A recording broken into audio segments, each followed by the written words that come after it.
વિદ્યાર્થી મિત્રો, શ્રી સારસ્વત વિદ્યાલયની અંદર આપ સૌનું હાર્દિક સ્વાગત છે. હું છું કુલદીપ ટંડેલ અને આપણે ભૌતિક વિજ્ઞાન સબ્જેક્ટનો અભ્યાસ કરી રહ્યા છીએ. તો એમાં આગળ વધીએ તો દાખલો નંબર 2.5 લંબાઈનો નવો એકમ એવી રીતે પસંદ કરવામાં આવે છે કે શૂન્યાવકાશમાં પ્રકાશની ઝડપ 1 એકમ થાય. એટલે લંબાઈનો એકમ મીટરની જગ્યા ઉપર કોઈક નવો લેવાનો, એને આપણે એકમ તરીકે જ નામ લખશું. નામ આપણને ખબર નથી, તો એવી રીતે પસંદ કરવાનો છે કે પ્રકાશની ઝડપ ખરેખર જોવા જઈએ તો એ 3 × 10⁸ મીટર પ્રતિ સેકન્ડ આવે. પરંતુ અહીંયા આગળ આ મીટરની જગ્યા ઉપર નવો એકમ એવો લેવાનો કે આનો જવાબ 1 આવે. બરાબર, એટલે મીટરની જગ્યા ઉપર કોઈ એક એકમનું નામ લખી દે, એકમ પ્રતિ સેકન્ડ.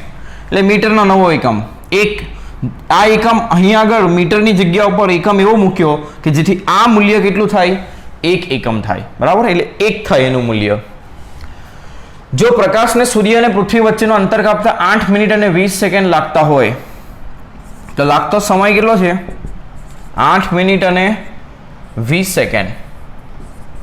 તો એને સેકન્ડમાં ફેરવીએ તો 8 × 60 સેકન્ડ વત્તા 20 સેકન્ડ. 8×48 480 સેકન્ડ વત્તા 20 સેકન્ડ એટલે થશે 500 સેકન્ડ. એટલે સૂર્ય અને પૃથ્વી વચ્ચેનું અંતર કાપતા પ્રકાશને આટલો સમય લાગે. બરાબર, તો લંબાઈના નવા એકમ સંદર્ભે સૂર્ય અને પૃથ્વી વચ્ચેનું અંતર કેટલું થાય? તો સૂર્ય અને પૃથ્વી વચ્ચેનું અંતર શોધીએ એના માટે આ સૂત્ર વાપરીએ. ઝડપ બરાબર શું થાય? અંતર ભાગ્યા સમય. તો પ્રકાશે કાપેલું અંતર કેટલું થાય? ઝડપ ગુણ્યા સમય. ઝડપ કેટલી લેવાની છે? 1 એકમ પ્રતિ સેકન્ડ. મીટરની જગ્યા પર કોઈક નવો એકમ. અને સમય કેટલો? તો 500 સેકન્ડ. તો સેકન્ડ કેન્સલ, 500 × 1 એટલે 500 એકમ જવાબ આવશે. એટલે મીટરની જગ્યા પર કોઈક નવો એકમમાં જવાબ આવ્યો 500 એકમ. એટલે સૂર્ય અને પૃથ્વી વચ્ચેનું અંતર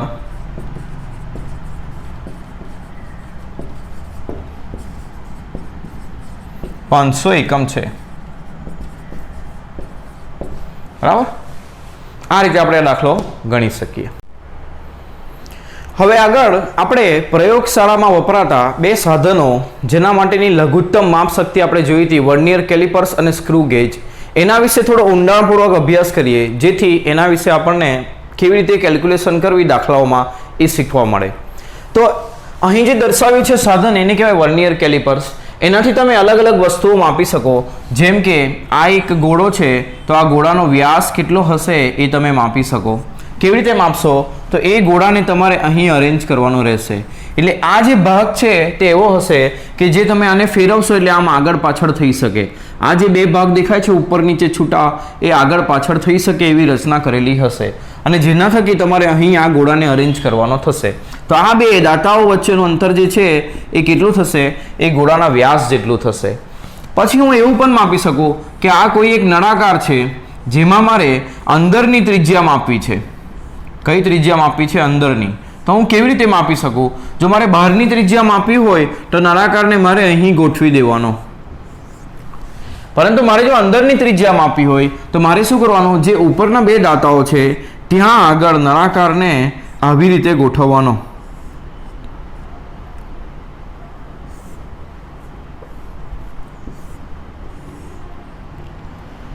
આ કેવી ગોઠવણ કરી કે જેનાથી અંદરના વ્યાસમાં અંદરનો જે વ્યાસ છે આટલો, એમાં આ બે દાતાઓ ગોઠવાયા. તો આ રીતે ગોઠવણ કરીને તમે આ બધા પરિમાણ માપી શકો.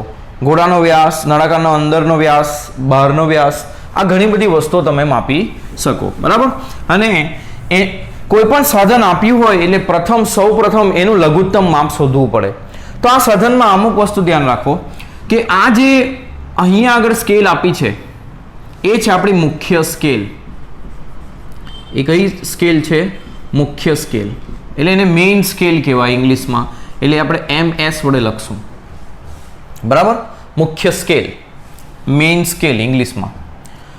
અહીં જે સ્કેલ આપી છે આ નીચે જે ખસે છે, આ સ્ક્રૂ ફેરવશો તમે, અહીંથી આમ ફેરવશો એટલે આગળ પાછળ થશે. તો આ જે સ્કેલ છે એને કહેવાય વર્નિયર સ્કેલ. એટલે એને VS વડે લખીશું. બરાબર, ખૂબ ધ્યાનપૂર્વક આ થિયરીને જોજો તો જેઈ નીટના દાખલાઓ પણ તમને આના આવડી જશે. જેઈમાં આની અંદરથી દાખલાઓ પૂછાય છે, બરાબર, સાધન ઉપરથી. તો હવે સૌ પ્રથમ તમારે શું નોંધવાનું? તો આપણે એનું લઘુત્તમ માપ શોધવાના છીએ. તો લઘુત્તમ માપ શોધવા માટે આ વર્નિયર સ્કેલ પર જે એક ભાગ છે, એટલે અહીં વર્નિયર સ્કેલ આપણે આમ દોરી છે, અહીં આગળ વર્નિયર સ્કેલ આ પ્રકારે છે, નીચે જે છે સ્કેલ એ વર્નિયર સ્કેલ છે.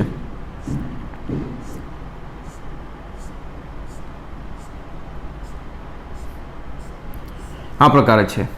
તો એમાં કેટલા વિભાગ છે તે જોવાના, બરાબર. કેટલા વિભાગ? વિભાગને ડિવિઝન કહેવાય ઇંગ્લિશમાં, એટલે ડી લખીશું આપણે. તો આ એક વિભાગ થયો 0 થી 1 એટલે એક વિભાગ, આ બીજો વિભાગ, ત્રીજો, ચોથો, પાંચમો, છઠ્ઠો, સાતમો, આઠમો, નવમો અને 10મો. 10 વિભાગો છે. એટલે તમે અહીંથી 0 1 2 3 4 5 6 7 8 9 10 આવું ગણશો તો પણ તમને મળી જશે, બરાબર. આ 10 વિભાગોનું જે લંબાઈ છે એટલી લંબાઈમાં મુખ્ય સ્કેલની કેટલી લંબાઈ આવશે તે નોંધવાનું. હવે આ જે સ્કેલ છે એ આપણે ક્લાસરૂમમાં જે વાપરીએ છીએ એ પ્રકારની સ્કેલ છે, એટલે સેન્ટીમીટરની અંદર હશે. એટલે મુખ્ય સ્કેલ શેમાં હશે? સેન્ટીમીટરમાં, બરાબર. તો સૌપ્રથમ તમારે શું કરવાનું? આ બે દાતાઓ એક સાથે જોડાઈ જાય એટલે ભેગા થઈ જાય એવી રીતે ગોઠવણ કરવાની. તો તમારી ગોઠવણ આવી થશે ત્યારે શું થશે?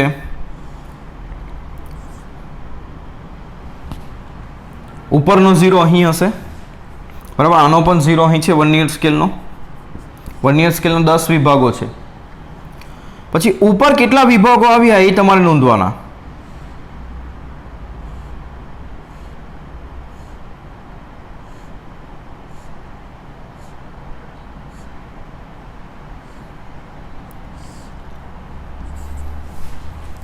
તો અહીં ધ્યાનપૂર્વક આ આકૃતિને જુઓ. ધારો કે ગોઠવણ આ પ્રકારની થઈ.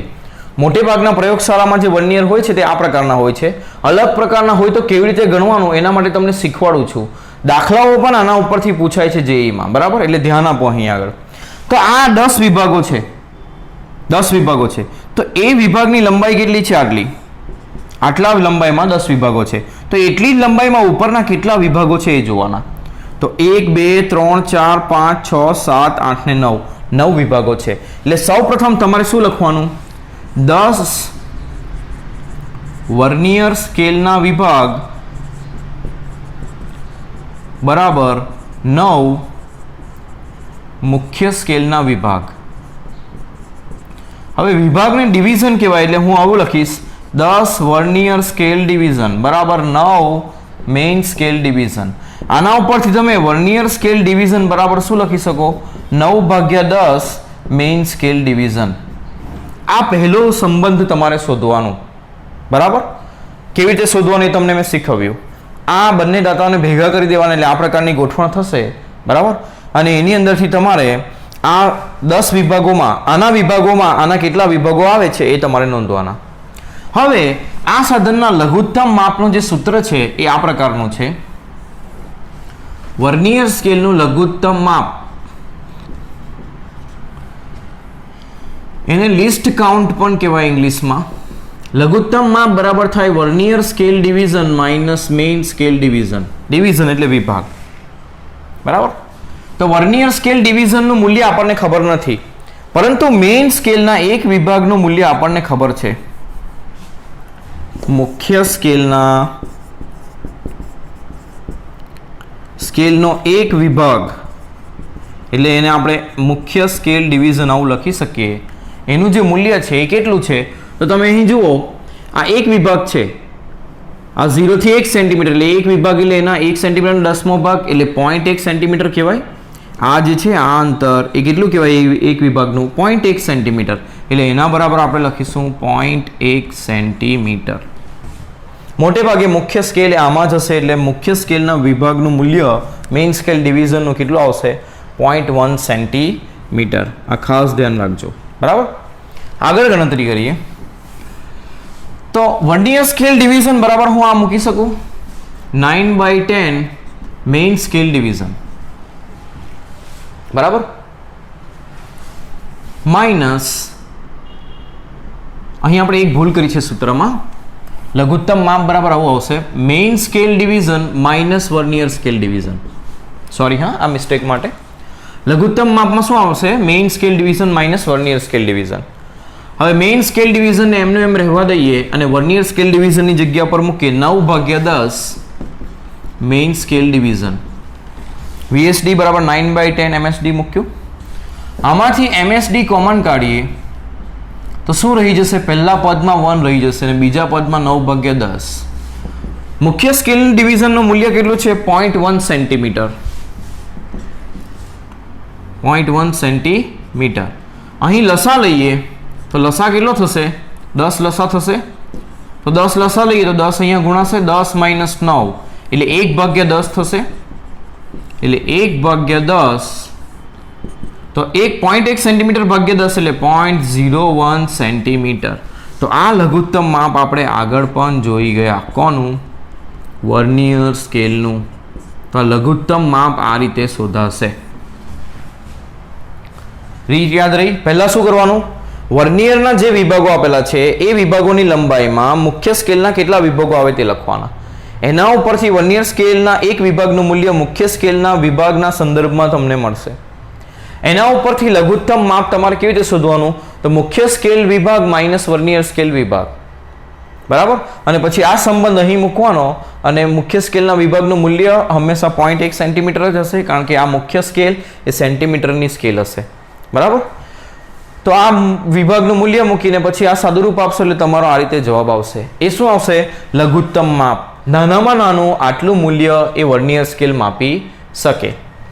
હવે ધારો કે કોઈ માપન કરવા માટે તમે અરેન્જમેન્ટ કરી અહીં આગળ આ ગોળો મૂક્યો અને ગોઠવણ કંઈક એવા પ્રકારની થઈ, અહીં આગળ આવી જે ગોઠવણ બતાવી છે એવી ગોઠવણ થઈ, તો તમે આનું જે મૂલ્ય છે તે કેટલું છે કેવી રીતે લખશો એ શીખીએ. બરાબર? તો અહીં જે આકૃતિ દોરી છે આ ગોળાની ત્રિજ્યા માટે, ગોળાના વ્યાસ માટે, બરાબર, તેના ઉપરથી જ તમને સમજાવું કેવી રીતે એનું મૂલ્ય લખવાનું. તો લઘુત્તમ માપ આપણને મળી ગયું, એની આપણને જરૂર પડશે. આટલું વસ્તુ તમે નોંધી લેજો. હવે સૌપ્રથમ શું કરવાનું? તો આપણું માપન બરાબર શું થશે? મુખ્ય સ્કેલનું માપન. મુખ્ય સ્કેલનું માપન વત્તા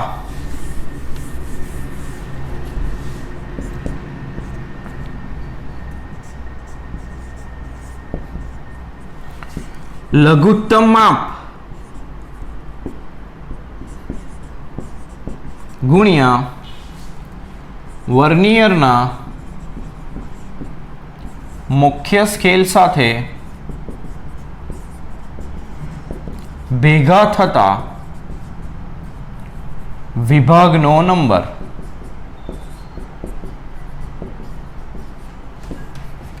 આ સૂત્ર રહેશે. બરાબર? તો મુખ્ય સ્કેલનું માપન, તો જ્યાં આગળ વર્નિયરનો પહેલો કાપો છે 0નો, એ ક્યાં છે એ જોવાનું. તો અહીં આગળ છે, ધ્યાનથી જોજો. તો એ ક્યાં છે? આ છે 0.1, આ છે 0.2, આ છે 0.3, આ છે 0.4, આ 0.5 અને 0.6. તો 0.5 અને 0.6 ની વચ્ચે છે. તો 0.5 ઉપર આપણે પહોંચી ગયા કહેવાય, 0.6 પર પહોંચ્યા નથી. એટલે જ્યાં પહોંચી ગયા છે એ મૂલ્ય લખવાનું. એટલે 0.5 આવી ગયું, 0.6 પર પહોંચ્યા નથી. 0.5 અને 0.6 ની વચ્ચે, એટલે 0.5 પાક્કું છે. એટલા માટે મુખ્ય સ્કેલનું માપન તમારે લખવાનું 0.5 સેન્ટીમીટર. બરાબર? 0.5 સેન્ટીમીટર વત્તા લઘુત્તમ માપ. લઘુત્તમ માપ કેટલું આવ્યું? 0.01 સેન્ટીમીટર ગુણ્યા વર્નિયરના મુખ્ય સ્કેલ સાથે ભેગા થતા વિભાગનો નંબર. એટલે નીચેના વર્નિયર સ્કેલનો કયો ભાગ એ ઉપરના ભાગ સાથે ભેગો થાય, એટલે બંને એક જ સ્થાને હોય એવો કયો વિભાગ? આમ. એટલે આ કાપો જ્યાં છે ત્યાં જ ઉપરનો પણ કાપો હોય. તો એ કયા નંબરનો કાપો છે વર્નિયરનો એ જોવાનો, ઉપરનો નહીં. તો અહીં તમે જોશો આ બે કાપા એક જ જગ્યા ઉપર છે. અહીં આગળ આ એરો મારું છું જેથી તમને દેખાય. તો આ કયા નંબરનો છે એ જુઓ. તો જુઓ 1, 2, 3, 4, 5, 6 અને 7. 7મા નંબરનો ભાગ છે આ. કોનો? વર્નિયરનો, ઉપરનો નહીં જોવાનો. વર્નિયરનો કયા નંબરનો? 7મા નંબરનો. એટલે અહીં ગુણ્યા કયું કરશું? 7. બરાબર છે? હવે 0.5 સેન્ટીમીટર વત્તા 0.01 ગુણ્યા 0.01 ગુણ્યા 60 કરશો એટલે 0.07 સેન્ટીમીટર, બરાબર. એટલે તમારો જવાબ આવશે 0.57 સેન્ટીમીટર. આ શું આવશે? તો આ જે ગોળો મૂક્યો છે એનો વ્યાસ આવ્યો. તો આ રીતે તમે વર્નિયર સ્કેલથી એ વસ્તુનું માપન કરી શકો કે અલગ અલગ વસ્તુ મેં તમને કીધી એમ ગોળાનો વ્યાસ, નળાકારની અંદરની ત્રિજ્યા, અહીં ક્યાં તો અહીં ગોઠવણ કરીને તમે કરી શકો. એ પ્રેક્ટિકલ તમે ક્લાસરૂમમાં એટલે આપણી સ્કૂલ પર આવીને તમે કરશો જ્યારે બધું શરૂ થશે. પરંતુ આના દાખલા જેઈમાં પણ પૂછાય છે અને સ્વાધ્યાયમાં પણ છે, એટલા માટે તમને આખું સાધન સમજાવ્યું, બરાબર. હવે મને વિશ્વાસ છે કે તમે આ કરશો જ, બરાબર. તો એક તમારા માટે હું મૂકું જે તમારે ગણવાનું, બરાબર, આ જ મેથડ લઈને. તો એક હોમવર્ક આપું તમને, ક્યાં તો હજુ એક હું પ્રેક્ટિસ કરાવું, પછી ફરી પાછા કરીએ. હજુ એક પ્રેક્ટિસ હું કરાવું. ધારો કે વર્નિયર મને આવું આપ્યું છે કે જેમાં વર્નિયરની અંદર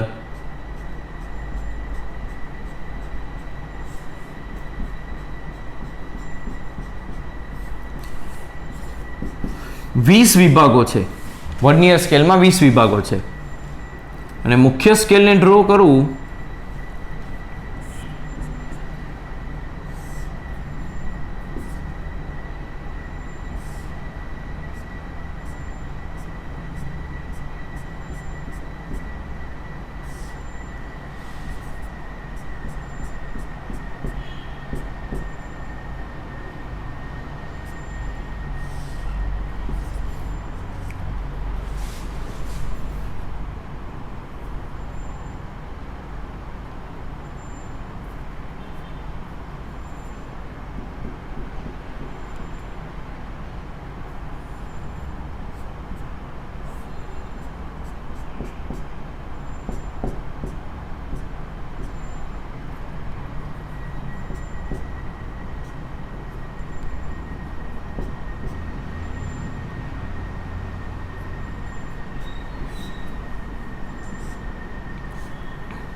આ પ્રકારની આકૃતિ ધારો કે ગોઠવાઈ છે, બરાબર. આપણે 0 0 પર ગોઠવી દીધું, બંને દાતાઓને આમ ભેગા કરી દીધા નીચેના સ્ક્રૂથી ખસેડીને, બરાબર.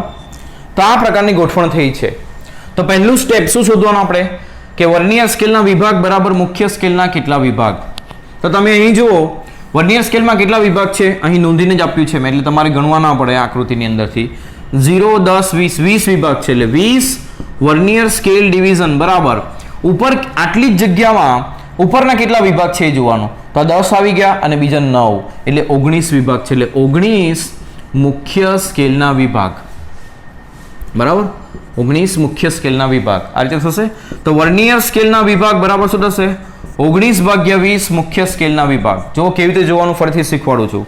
આ રીતે 0 ને 0 પર લાવી દીધા પછી આટલી જગ્યા કોણ રોકે છે? 20 વર્નિયર સ્કેલના વિભાગ. તો એટલી જ જગ્યામાં ઉપરના કેટલા વિભાગ છે? તો 19 છે. એ તમારે નોંધવાનું આ રીતે, બરાબર. એટલે વર્નિયર સ્કેલના વિભાગ બરાબર 19 ભાગ્યા 20 મુખ્ય સ્કેલના વિભાગ આ રીતે થશે. હવે આ પહેલું સમીકરણ આવ્યું, પહેલી ગણતરી. હવે શું ગણવાનું? લઘુત્તમ માપ. તો લઘુત્તમ માપનું સૂત્ર શું છે? મુખ્ય સ્કેલનું માપ, મુખ્ય સ્કેલના એક વિભાગ માઇનસ વર્નિયર સ્કેલના એક વિભાગનું મૂલ્ય. તો મુખ્ય સ્કેલના એક વિભાગનું મૂલ્ય 0.1 સેન્ટીમીટર હોય, અથવા તો પછી મૂકીએ મુખ્ય સ્કેલના વિભાગનું મૂલ્ય માઇનસ વર્નિયર સ્કેલના વિભાગની જગ્યા પર 19 ભાગ્યા 20 મુખ્ય સ્કેલ વિભાગ આ મૂકી દીધું VSD ની જગ્યા પર. MSD કોમન કાઢીએ મુખ્ય સ્કેલના વિભાગ, તો અહીં શું રહી જશે? 1 અને અહીં 19 ભાગ્યા 20 એટલે કેટલા થશે? મુખ્ય સ્કેલના વિભાગનું મૂલ્ય આવે 0.1 સેન્ટીમીટર, બરાબર. મુખ્ય સ્કેલ એટલે આ સ્કેલ, એમાં એક વિભાગનું મૂલ્ય આટલું કેટલું થાય? 0.1 સેન્ટીમીટર થાય, બરાબર. આ તમને ખ્યાલ જ છે. અને લસા લઈએ 20 ને, તો 20 માઇનસ 19 ભાગ્યા 20, 20 માઇનસ 19 કેટલા થશે? 1 ભાગ્યા 20, બરાબર. તો 0.1 ભાગ્યા 20 કરશું એટલે આપણો લઘુત્તમ માપ આવશે. તો 0.1 ભાગ્યા 20 0.005 સેન્ટીમીટર આ રીતનું આવશે. સમજાયું? તો આ લઘુત્તમ માપ શોધ્યું. હવે શું કરશું? ધારો કે અરેન્જમેન્ટ આ પ્રકારની છે કે તમે માપન કરવા માટે ગોઠવણ કરી અને વર્નિયર સ્કેલ આ રીતે ગોઠવાઈ.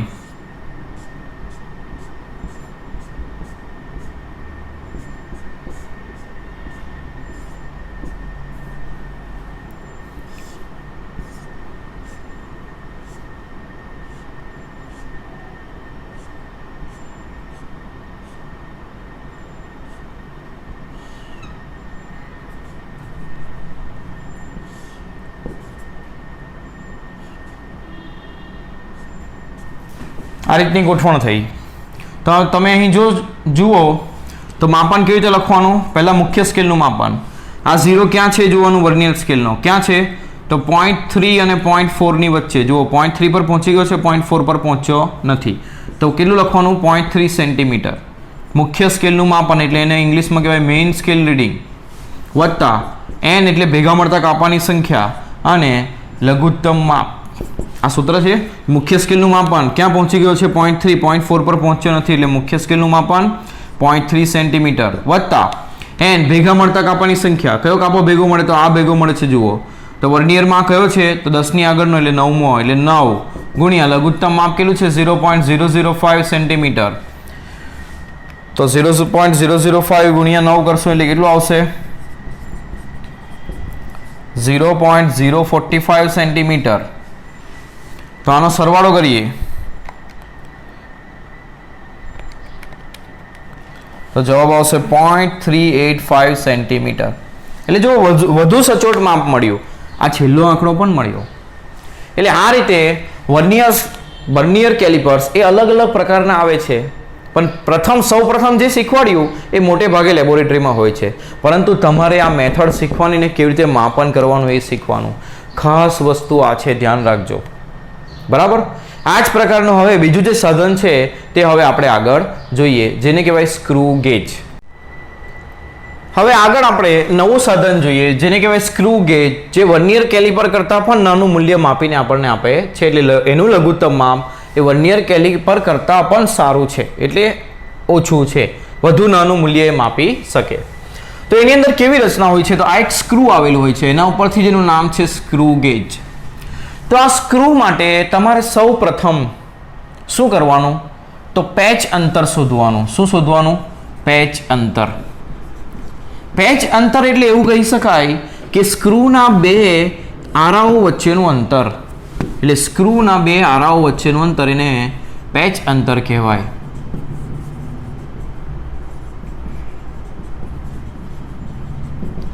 તો એ કેવી રીતે શોધશું? એ કંઈ ફૂટપટ્ટી લઈને શોધી શકાય નહીં.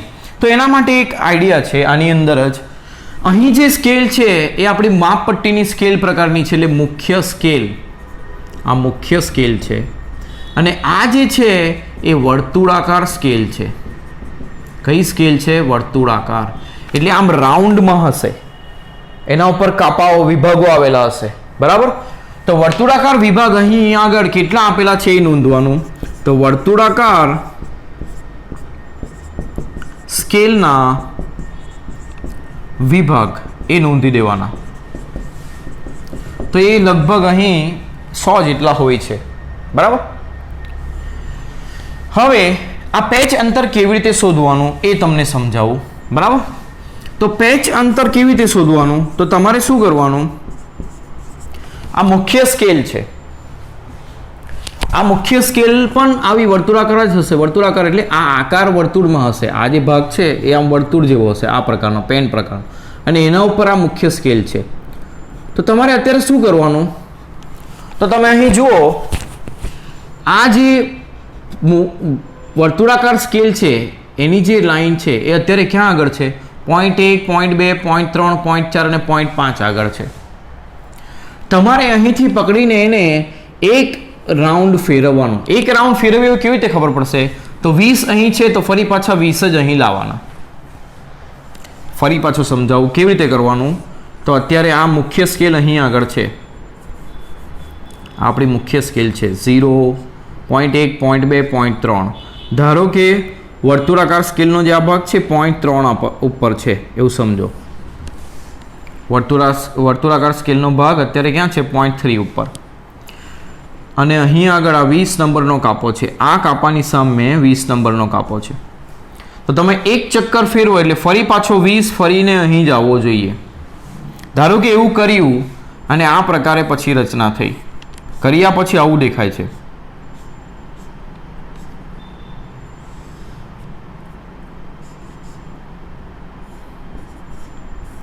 કર્યા પછી આવું દેખાય છે. આવું દેખાય એટલે શું થયું? તો જુઓ, મુખ્ય સ્કેલ પર આ વર્તુળાકાર સ્કેલ કેટલી ખસી તે જોવાનું. તો જુઓ, 0.1, 0.2, 0.3 પર હતું, 0.3 પર હતી અને ગઈ ક્યાં? 0.1, 0.2, 0.3, 0.4, 0.4 પર ગઈ. 0.3 થી 0.4 પર ગઈ એક ચક્કરમાં. એક ચક્કરમાં જે અંતર કાપે એને જ કહેવાય પેચ અંતર. તો અહીં કેટલું અંતર કાપ્યું? 0.3 થી 0.4 એટલે 0.1 મીટરનું. એટલે પેચ અંતર અહીં શું કહેવાશે? 0.1 સેન્ટીમીટર. આ મુખ્ય સ્કેલ સેન્ટીમીટરમાં છે. બરાબર છે? ખ્યાલ આવ્યો? ધારો કે એવું થયું હોત કે આ વર્તુળાકાર સ્કેલ એક ચક્કરમાં 0.4 પર ન પહોંચી હોત. 0.4 આપણને દેખાશે નહીં, અહીં અંદર છે, નથી પહોંચી. તો ખબર કેવી રીતે પડશે ક્યાં પહોંચી? તો શું કરવાનું? હજુ એક ચક્કર ઘુમાવવાનું, ફરી પાછું. એટલે બીજો રાઉન્ડ આપણે ઘુમાવીએ અને પછી આપણને એવું દેખાય છે કે તે 0.4 પર પહોંચી છે. એટલે એક ચક્કરમાં અડધે જ પહોંચી હતી, પણ અડધું તો આપણે માપી ન શકીએ ને ક્યાં છે. તો ફરીથી એક ચક્કર ઘુમાવવાનું, પછી ખબર પડશે કે ધારો કે 2 ચક્કરમાં 0.4 પર પહોંચી. તો કેવી રીતે ગણતરી કરવાની પેચ અંતરની? તો 2 ભ્રમણ અથવા તો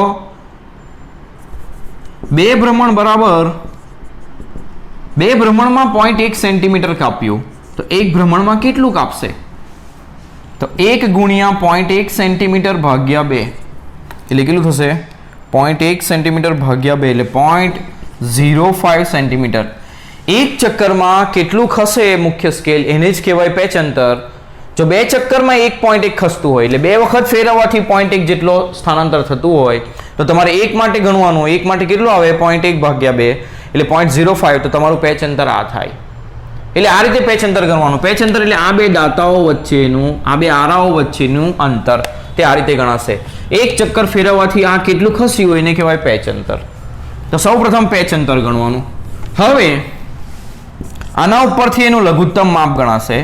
લઘુત્તમ માપનું સૂત્ર છે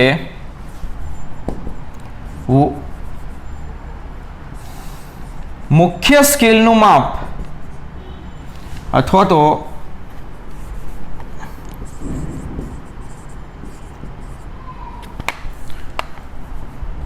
પેચ અંતર.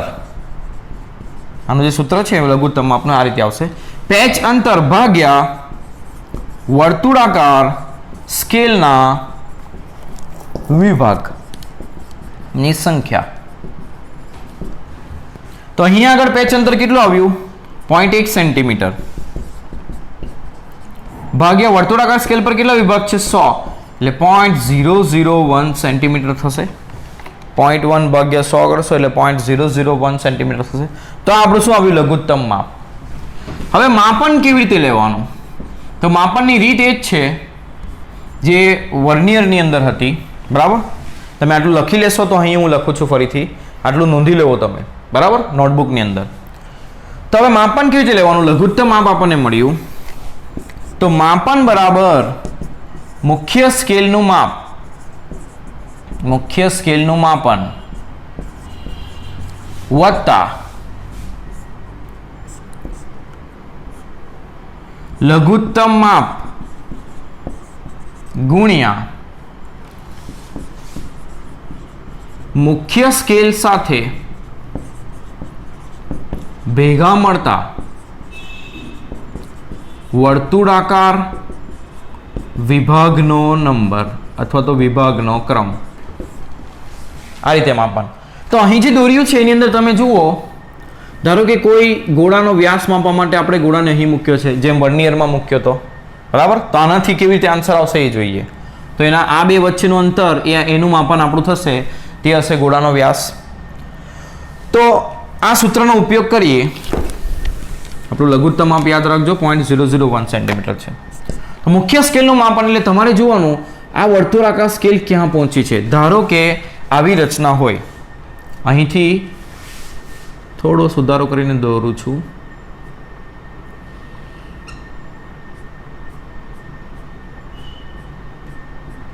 તમે અહીં ધ્યાનથી જુઓ તો આ ભાગ વર્તુળાકાર સ્કેલ એ ક્યાં છે જોવાનું. તો 0.1, 0.2, 0.3, 0.4 પહોંચી છે, 0.5 દેખાતું નથી. એટલે 0.4 પર પહોંચી કેવાય એટલે મુખ્ય સ્કેલનું માપ, આ સ્કેલનું માપન કેટલું આવશે? આ કેટલું છે? 0.4 એટલે 0.4 સેન્ટીમીટર. લઘુત્તમ માપ કેટલું? તો અત્યારે જ માપેલું 0.001 સેન્ટીમીટર ગુણ્યા મુખ્ય સ્કેલ સાથે ભેગા મળતા વર્તુળાકાર વિભાગનો ક્રમ. મુખ્ય સ્કેલ આ છે, આ એરો લગાવું, આ એરો સાથે વર્તુળાકાર વિભાગ કયો ભેગો મળે છે? વર્તુળાકાર વિભાગનો કયો નંબર? 20. તો અહીંયા ગુણ્યા શું કરશું? 20. ધારો કે 20 ની જગ્યા પર 22 પણ હોઈ શકે, તો જે હોય એ તમારે લખવાનું, બરાબર. તો 0.4 સેન્ટીમીટર વત્તા 0.001 ગુણ્યા 20 કરશું એટલે જવાબ આવશે 0.020 સેન્ટીમીટર. આનો સરવાળો કરીએ તો જવાબ આવશે 0.420 સેન્ટીમીટર. એટલે આ આંકડો પણ તમને મળશે આની અંદર. તો આ રીતે સ્ક્રૂ ગેજથી તમે કોઈ પણ માપન કરી શકો. કેવી રીતે તમારે યાદ રાખવાનું? સૌપ્રથમ શું કરવાનું? પેચ અંતર. એના માટે શું કરવાનું? તમારે આને એક રાઉન્ડ ફેરવવાનું, જોવાનું 1.1 જેટલું ખસ્યું છે, ના ખસ્યું તો બીજો ફેરવવાનું, ના ખસ્યું હોય તો ત્રીજો ફેરવવાનું. જો ત્રણ વખત ફેરવવાથી 0.1 સેન્ટીમીટર ખસે આ વર્તુળાકાર સ્કેલ, 0.3 થી 0.4 આ રીતે 1.1 સેન્ટીમીટર ખસે. તો 1 થી કેટલું ખસે? 0.1 સેન્ટીમીટર ભાગ્યા 3 આ રીતે કરશો એટલે તમારો જે જવાબ આવશે તે તમારું શું હશે? પેચ અંતર. પેચ અંતરને એના વર્તુળાકાર વિભાગની સંખ્યા વડે ભાગી દો તો તમારું શું મળશે? લઘુત્તમ માપ. અને પછી માપનનું આ સૂત્ર બંનેમાં કોમન જેવું જ છે, એ વાપરશો એટલે તમને કેટલું માપ છે આના વ્યાસનું તે તમને જોતા આવડશે. તો આ રીતે સાધનનો ઉપયોગ કરતા શીખ્યા આપણે, અને જેઈના દાખલા આનાથી તમે સોલ્વ કરી લેશો, મારી ગેરંટી છે, બરાબર છે. તો આને બરાબર પ્રિપેર કરશો અને પ્રયત્ન કરજો. જેઈના દાખલા જ્યારે આવશે તમે આ એને સોલ્વ કરી લેશો. સ્વાધ્યાયની અંદર પણ આવા દાખલા છે જે આપણે ગણીએ હવે.